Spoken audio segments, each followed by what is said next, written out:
வணக்கம் traders, welcome to pre market analysis. இன்னைக்கு நம்ம இந்த வீடியோவில் நிஃப்டி, பேங்க் நிஃப்டி மற்றும் சென்செக்ஸ் வந்து ஜூலை 9ஆம் தேதி வியாழக்கிழமை என்ன நடக்கிறதுக்கான வாய்ப்பு இருக்குது அப்படிங்கிறதான் பார்க்க போகிறோம். ஸோ நேத்தோட மார்க்கெட் பார்த்தீங்கன்னா நம்ம எதிர்பார்த்த மாதிரி மார்க்கெட் வந்து ஒரு பேரிஷ் மார்க்கெட்டாக தான் இருந்துச்சு. ஸோ நமக்கு OA data and gift Nifty data நமக்கு இதை தான் சஜஸ்ட் பண்ணுச்சு. அண்ட் எஃப்ஐஏ டேட்டா பார்த்தீங்க அப்படின்னா நமக்கு வந்து நேற்று மார்க்கெட்டில் அவங்க வந்து புல்லிஷாக தான் இருந்தாங்க. ஆனால் புல்லிஷ்னஸ் வந்து வால்யூம் குறைஞ்சிருந்துச்சு. அதனால நமக்கு வந்து மார்க்கெட் பேரிஷாக இருக்கும் அப்படிங்கிறத எதிர்பார்த்தோம். ஆனால் இன்னையோட மார்க்கெட் பார்த்தீங்கன்னா மார்க்கெட் இன்னைக்கு வந்து என்னென்னா இந்த பேரிஷ் மூவ்மெண்ட் கண்டினியூ ஆகுமா, இல்லை வந்து மார்க்கெட் ட்ரெண்ட் ரிவர்ஸ் ஆகுமா அப்படிங்கிறதா ஒரு முக்கியமான கேள்வி. ஏன்னா நேத்தோட பேரிஷ் மூவ்மெண்ட் வந்து ஸ்ட்ராங்கான பேரிஷ் மூவ்மெண்ட்டாக இருந்துச்சு அண்ட் எல்லா டேட்டாவும் ரிஃப்ளெக்ட் பண்ணுச்சு. கிஃப்ட் நிஃப்டி டேட்டாவும் இருந்துச்சு. கிஃப்ட் நிஃப்டி பார்த்தீங்கன்னா நமக்கு ஒரு கேப் டவுன் கொடுத்துச்சு.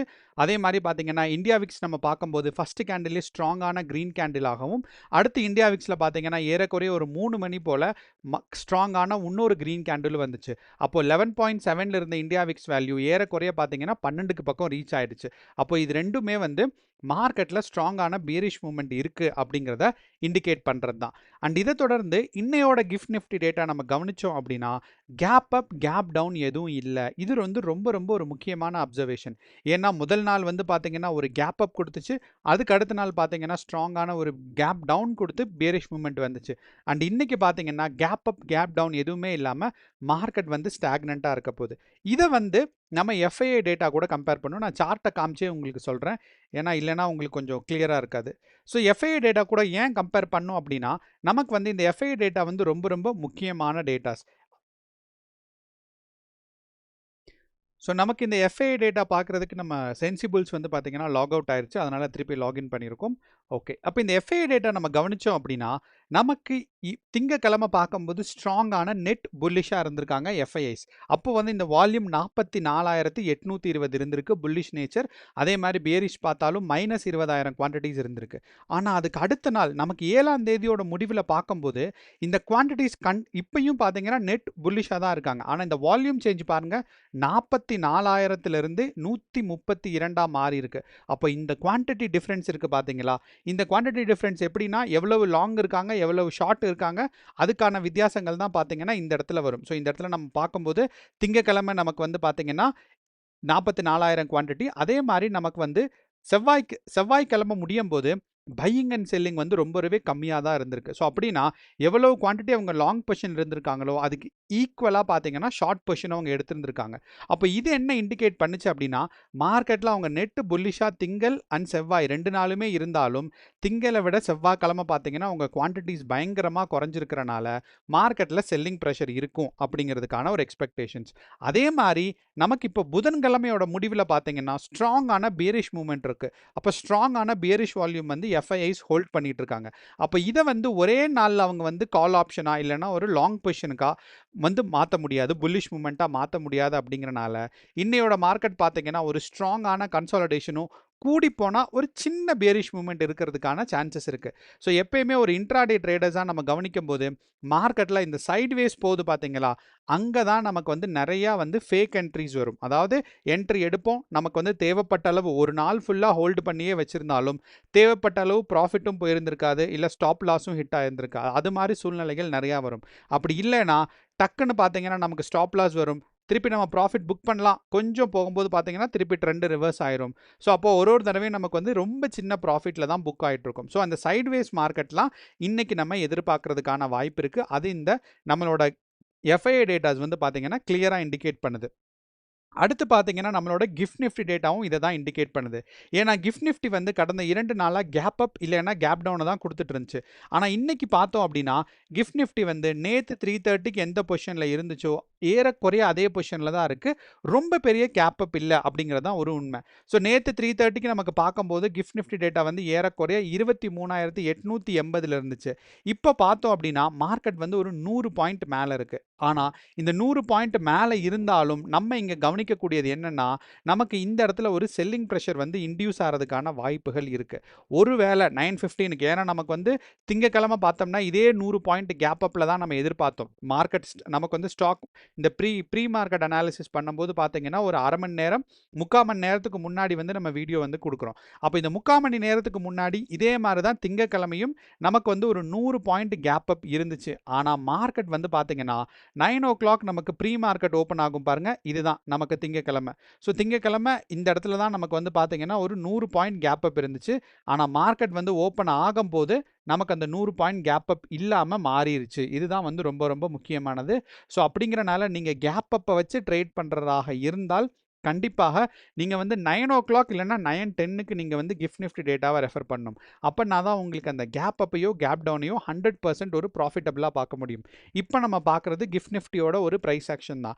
100 பாயிண்ட்ஸ் ஆக இருந்தாலும் இந்த கேப் டவுன் வந்து நமக்கு வந்து 9:30க்கு முன்னாடி குறையறதுக்கான வாய்ப்புகள் ரொம்ப ரொம்ப சிறப்பா இருக்கு. சாரி 9:15க்கு முன்னாடி குறையறதுக்கான வாய்ப்புகள் வந்து ரொம்ப ரொம்ப சிறப்பா இருக்கு அப்படிங்கிறத நம்ம மனசுல வச்சுக்கணும். ஸோ அப்போ நமக்கு வந்து பார்த்தீங்க அப்படின்னா, கிஃப்ட் நிஃப்டி டேட்டா கொஞ்சம் புல்லிஷா இருக்கு. ஆனா எஃப்ஐஐ டேட்டா பார்த்தீங்கன்னா, ஸ்ட்ராங்கா பியரிஷா இருக்காங்க.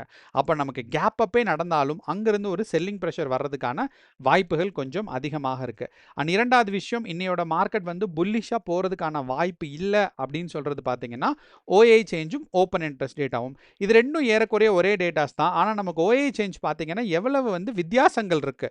ஃபுல் டேல பார்த்தாலும் சரி, லாஸ்ட் 3 ஹவர்ஸ்ல பார்த்தாலும் சரி, நமக்கு வந்து எவ்வளவு டிஃபரன்ஸ் இருக்கு அப்படிங்கிறத தான் நம்ம வந்து இந்த ஓஏ சேஞ்சா பார்க்குறோம்.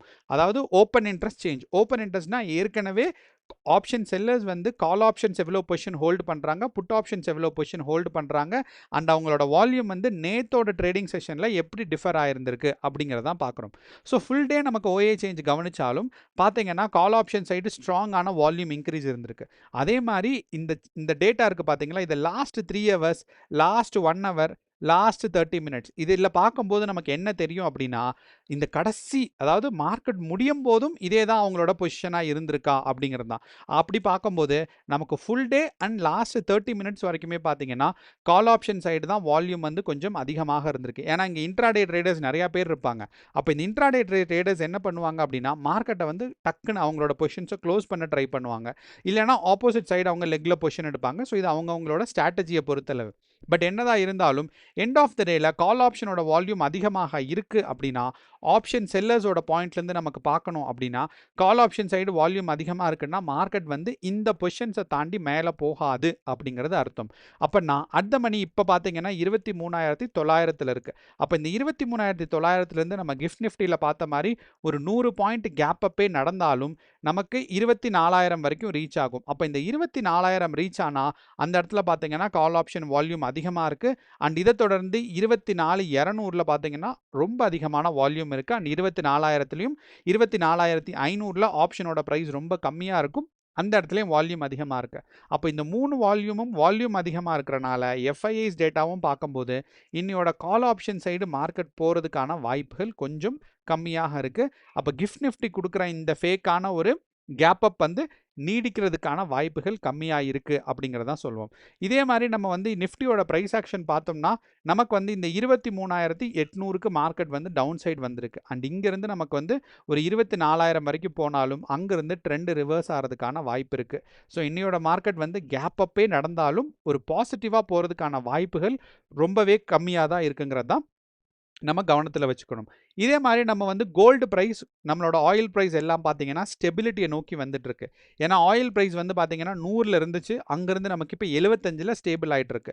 ஆனா கோல்டு பிரைஸ் வந்து நமக்கு ஒரு கவலைப்படுற மாரி தான் இருக்கு. ஏன்னா 2026ஓட ஹையஸ்ட் பாயிண்ட்ல இருந்தும் இப்பயும் பார்த்தோம்னா, ஒரு 20% குறைஞ்சிருக்கு. அண்ட் இது வந்து ஒரு இன்வெஸ்டரா பார்க்கும்போது, இது வந்து ஒரு நல்ல ஆப்பர்ச்சுனிட்டி கோல்டுல இன்வெஸ்ட் பண்றது. ஏன்னா நமக்கு ஜனவரி மாசம் நமக்கு இருக்கிறத விட 6 மாசம் கழிச்சு பார்த்தீங்க அப்படின்னா, நமக்கு வந்து 20% கம்மி பிரைஸ்ல கிடைக்குது அப்படிங்கிறனால, நீங்க இன்வெஸ்ட் பண்றதாக இருந்தா ரொம்ப ரொம்ப கன்சிடர் பண்ணலாம்.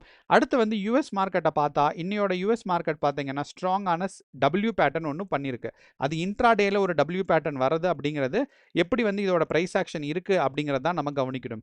ஸோ யுஎஸ் மார்க்கெட் பார்த்தீங்கன்னா, ஒரு டவுன் ஃபாலிங் மார்க்கெட், அங்கிருந்து ஒரு டபிள்யூ பேட்டர்ன் வந்து மார்க்கெட் வந்து அப்ல போயிருக்கு. இதே மாரி தான் பார்த்தீங்கன்னா, tau Jones industrial average and நம்மளோட S&P 500 டவ் ஜோன்ஸ் இண்டஸ்ட்ரியல் ஆவரேஜில் இந்த டபிள்யூ பேட்டர்ன் வந்து ரொம்ப ஒரு கிளியராக தெரியல. ஆனாலும் கொஞ்சம் கவனிச்சோம்னா இந்த இடத்துல ஒரு பாட்டம், டபுள் பாட்டம் வந்திருக்குன்னு சொல்லுவாங்க. ஸோ இந்த இடத்துல ஒரு செல்லிங் ப்ரெஷர், அதுக்கப்புறம் மேலே போயிருக்கு, இந்த இடத்துல ஒரு செல்லிங் ப்ரெஷர். ஸோ சில நேரங்களில் பார்த்தீங்கன்னா இந்த ப்ரைஸ் ஆக்ஷனோட பேட்டர்ன் இல்லைனா சார்ட் பேட்டர்ன்லாம் ரொம்ப கிளியராக இந்த நாஸ்டாக் காம்போசிட் இண்டெக்ஸில் வர மாதிரி அழகான ஒரு டபிள்யூ பேட்டர்னாக இருக்கும். அப்படி இல்லை அப்படின்னா நமக்கு இந்த டவ் ஜோன்ஸ் இண்டஸ்ட்ரியல் ஆவரேஜில் பார்க்குற மாதிரி ஒரு நம்ம தான் கஷ்டப்பட்டு கண்டுபிடிக்கிற மாதிரி இருக்கும். ஸோ என்னதாக இருந்தாலும் யூஎஸ் மார்க்கெட் பார்த்தீங்கன்னா செல்லிங் ப்ரெஷரை வந்து தடுத்திருக்கு. நமக்கு இந்தியன் மார்க்கெட்லையும் பார்த்தீங்கன்னா இதே மாதிரி ஒரு செல்லிங் ப்ரெஷர் வந்து ஸ்டாப் ஆகிற மாதிரி மார்க்கெட் இன்னைக்கு ரொம்ப ஸ்ட்ராங்கான ஒரு புல்லிஷ் மூமெண்ட்டும் பேரிஷ் மூமெண்ட்டும் நடக்கிறதுக்கான வாய்ப்புகள் கொஞ்சம் கம்மியாக தான் இருக்குது. அண்ட் இரண்டுலேயும் பார்த்தோம் அப்படின்னா இன்னையோட மார்க்கெட் வந்து சின்னதாக ஒரு ப்ரைஸ் கரெக்ஷன் நடக்கிறதுக்கான சான்சஸ் இருக்குது. ஸோ டோட்டலாக பியரிஷாக தான் இருக்காங்க.